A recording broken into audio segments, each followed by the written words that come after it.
Hello everyone, welcome back to the Tagalog YouTube channel. Today for this video of Tagalog, I will be showing you how to use ChatGPT in other language. To do that, open a Google browser in your PC and click open new tab. There on the search bar, you need to type in chat.openai.com and press enter. This will open the official ChatGPT web page where you need to get logged in first.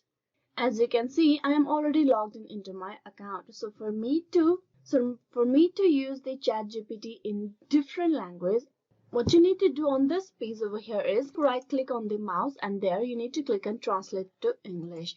This will open this option. So here what you need to do is click on this dotted lines and there you need to choose the option choose another language. You click that.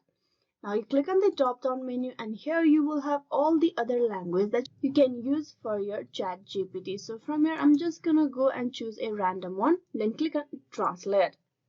So you can see the change in language occurring on this screen.